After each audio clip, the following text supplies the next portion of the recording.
Linkin Park has been on an incredible winning streak for several weeks now. The band's recently announced comeback has been welcomed with almost nothing but positivity and applause from fans, who have championed the two tunes the group has released thus far.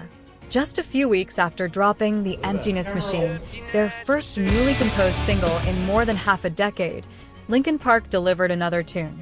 Heavy as the Crown has started appearing on Billboard charts, and it trades places with the band's other recent smash, as their following will seemingly rush to purchase anything the rockers release.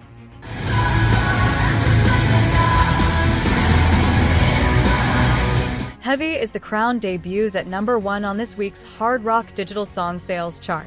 The track is the latest from the Grammy champions to immediately dominate Billboard's list of the best-selling hard rock cuts in the nation, and it takes control of the roster from another very familiar cut. Last week, The Emptiness Machine was running the show on that same tally. Now, it slips one space to settle at #2, pushed off the throne only by an even newer Linkin Park smash. Heavy as the Crown marks the band's 11th #1 on the Hard Rock Digital Song Sales chart, and their second consecutive winner. It's also one of the group's 26 top 10 smashes on the list, which now features just 10 spaces.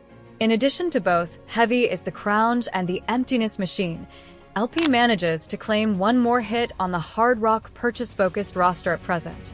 In the end, the track that introduced the pioneering collective to millions of listeners around the world more than 2 decades ago lifts one rung to #7.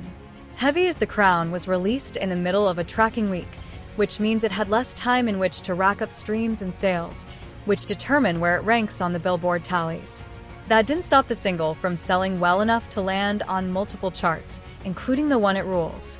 Luminate reports that in its first full tracking period, the song was purchased by 2,200 fans in the US, and that number should rise noticeably in a few days.